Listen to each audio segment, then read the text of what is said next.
ये कहानी है एक ऐसे फ्यूचरिस्टिक दुनिया की जहां पर इस अर्थ से ऑक्सीजन मुकम्मल तौर पर खत्म हो चुका है। अब यहाँ पर लोग कैसे गुजारा करेंगे और जिंदगी कैसे गुजारेंगे, ये इस वीडियो में आगे चलकर पता चलेगा। इस मूवी का नाम है 2067, जो 2020 में रिलीज हुई थी। फिल्म की शुरुआत में हमें अर्थ को दिखाया जाता है जो क्लाइमेट चेंज की वजह से मुकम्मल तौर पर तबाह हो चुका है। यहाँ पर पेड़ पौधों का नामो निशान मिट चुका है। यहाँ पर ऑक्सीजन जीरो है और ये दौर है 2067 का। यहाँ पर सिर्फ ऑस्ट्रेलिया में ऑक्सीजन मौजूद है और वो भी आर्टिफिशियल, और ये आर्टिफिशियल ऑक्सीजन भी बहुत ज्यादा महंगा है। और इस आर्टिफिशियल ऑक्सीजन से सिकनेस नाम की बीमारी भी फैल रही है। यहाँ पर एक लड़के को दिखाया जाता है जिसका नाम ईथन है। वो अपनी वाइफ से बहुत प्यार करता है और उसकी वाइफ को भी सिकनेस नाम की बीमारी हो चुकी है। एक दिन ईथन को रेजिना बुलाती है जो आर्टिफिशियल ऑक्सीजन बनाने वाली कंपनी की टेक्नोलॉजी ऑफिसर है। वो ईथन को बताती है कि अगर सिकनेस बीमारी ऐसे ही फैलती रही तो बहुत जल्द इस दुनिया से इंसानों का नाम निशान मिट जाएगा। उसके बाद वो ईथन को एक लैब में लेकर जाती है जहाँ पर एक बहुत बड़ी मशीन है।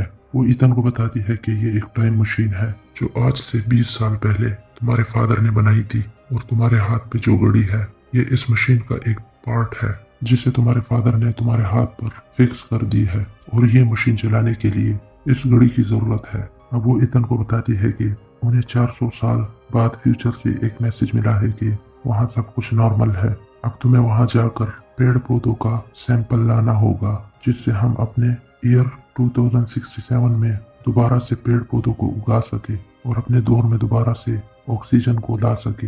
हालांकि ईथन इनकी बातों पर यकीन नहीं करता और फ्यूचर में नहीं जाना चाहता क्योंकि वो अपनी वाइफ से बहुत प्यार करता है और उसे अकेला छोड़ना नहीं चाहता।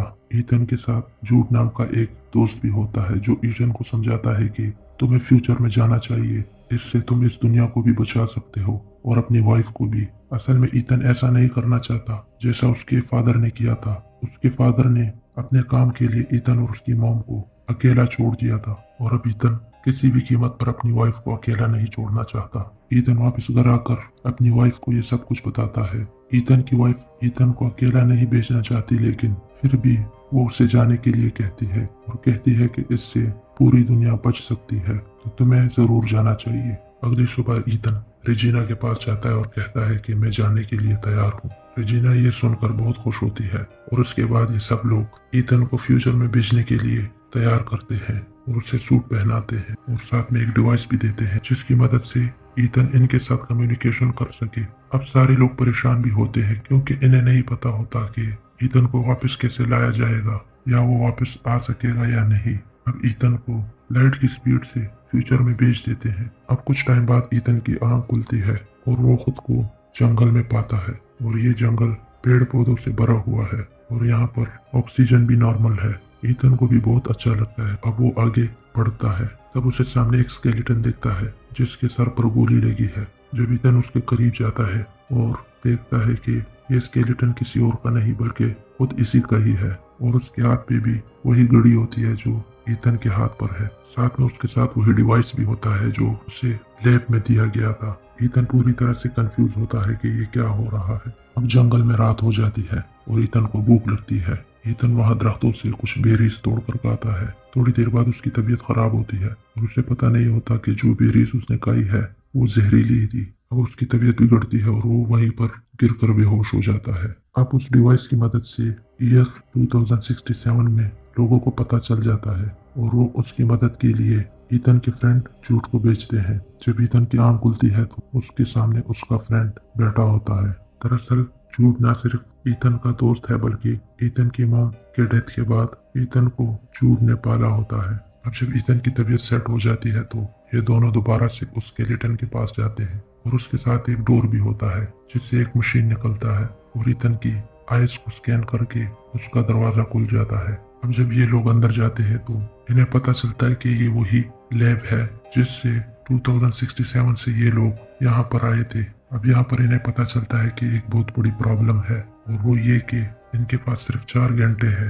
दरअसल इस लैब को इस तरह डिजाइन किया गया है कि जब एक दफा इसका डोर ओपन होता है तो 4 घंटे बाद ये खुद ब खुद क्लोज हो जाता है, और डोर क्लोज होने के बाद यहाँ ब्लास्ट होकर ये खत्म हो जाएगा। अब 4 घंटे के अंदर अंदर इन्हें पौधों के सैंपल ले जाना होगा, लेकिन इनके पास जो सैंपल ले जाने वाली मशीन है वो खराब होती है और इन्हें 4 घंटे के अंदर अंदर इसे भी ठीक करना होगा। अब ये दोनों आगे बढ़ते हैं और ये देखते हैं कि सारे के सारे शहर तबाह हो चुके हैं और इंसानों का नामो निशान अर्थ से मिट चुका है। अभी तक आगे जाकर उस डिवाइस की मदद से सुनता है कि उसको गोली मारने वाला कोई और नहीं बल्कि उसका दोस्त जूड है। विजन को कुछ समझ नहीं आता कि इसके साथ क्या हो रहा है और उसी टाइम जूड आता है और वो ईथन पर गन पॉइंट करता है और इससे पहले कि वो ईथन को मारता, ईथन उसे कहता है कि मैं वो सैंपल ले जाने वाली मशीन को ठीक कर सकता हूँ। अब जूड उसकी बात मान लेता है और ये दोनों वापस लैब में आ जाते हैं। ये देखते हैं कि इनके पास सिर्फ 37 मिनट बचे हैं। अगर इस टाइम में इन्होंने कुछ नहीं किया तो यहाँ पर ब्लास्ट हो जाएगा और ये सब कुछ खत्म हो जाएगा। अब यहाँ पर जूड वापस जाना चाहता है क्योंकि उसे पता है कि 37 मिनट बहुत कम है और इसमें सैंपल ले जाने वाली मशीन ठीक नहीं हो सकती। अब यहाँ पर मौका देखते हुए ईथन जूड को एक कमरे में बंद कर देता है और खुद उस मशीन के पास आता है। यहाँ पर ईथन को उसके फादर की एक वीडियो नजर आती है। वीडियो में उसके फादर कहते हैं कि वो इंसानियत को बचाना चाहता था जिसके लिए उसने ये मशीन बनाई थी, लेकिन रेजिना इस मशीन को अपने फायदे के लिए इस्तेमाल करना चाहती है। जब मुझे ये सब कुछ पता चला तो इस वजह से मैंने वो डिवाइस तुम्हारे हाथ में फिक्स कर दिया था। जब रेजिना को पता चला तो उसने जूड को अपने साथ मिला लिया और मुझे गोली मारकर खत्म कर दिया। ये वीडियो देखकर ईथन को बहुत दुख होता है क्योंकि आज तक वो अपने फादर को गलत समझता था, लेकिन उसका फादर गलत नहीं था बल्कि वो पूरी दुनिया को बचाना चाहते थे और वो अपने फादर को इसलिए गलत समझता था क्योंकि झूठ उसे हमेशा उसके फादर के बारे में गलत बातें बताता था। अब ईथन ये फैसला करता है कि वो इस मशीन को डिस्ट्रॉय करेगा ताकि रेजिना इसका गलत इस्तेमाल ना कर सके। अब जैसे ही ईथन मशीन को डिस्ट्रॉय करता है तो वहाँ पर जूड आ जाता है और वो ईथन पर हमला करता है। अब ईथन उसे कुछ नहीं कहता। यहाँ पर जूड को ईथन पर तरस आता है, हालांकि उसके इरादे गलत थे लेकिन कहीं न कहीं वो ईथन से प्यार करता है और अपनी इसी गलती की वजह से जूड अपने आप को गोली मारकर खुदकुशी कर लेता है। असल में ईथन के पीछे जूड को इसलिए भेजा गया था कि ईथन जैसे मशीन को ठीक करे, जूड उसे मार दे और इसके बाद रेजिना अपने कुछ बंदों को फ्यूचर में भेज सके, लेकिन जूड ने खुदकुशी करके जिससे रेजिना का पूरा प्लान खत्म हो चुका था। अब इसके बाद ईथन मशीन को ठीक कर देता है और वहाँ से काफी पेड़ पौधों के सैंपल ईयर 2067 में भेज देता है और साथ में अपने फादर की रिकॉर्डेड वीडियो भी भेज देता है ताकि लोगों को पता चले कि उसके फादर का मकसद गलत नहीं था और रेजिना इस टाइम मशीन का इस्तेमाल अपने फायदे के लिए करना चाहती थी। इस वीडियो को देखने के बाद रेजिना को अरेस्ट कर लिया जाता है। यहाँ पर ईथन अपनी वाइफ के लिए एक पूल भी बेचता है और इससे मालूम होता है कि ईथन अब फ्यूचर से वापस नहीं आ सकेगा और वो अब साल 2474 में ही रहेगा क्योंकि ईथन ने उस टाइम मशीन को डिस्ट्रॉय कर लिया होता है और कोई भी साल 2474 में जा सकता और ना ही कोई वहां से वापस आ सकता है।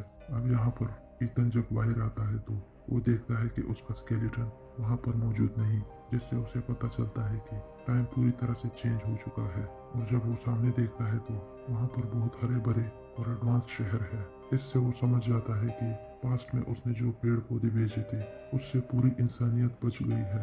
अब ईयर 2474 में ईथन अकेला नहीं है, यहाँ पर बहुत सारे लोग हैं जो कि बहुत एडवांस है, लेकिन यहाँ पर ईथन किसी को नहीं जानता क्योंकि वो ईयर 2067 से आया है और ये ईयर 2474 चल रहा है और इसी के साथ ये कहानी यहीं खत्म हो जाती है।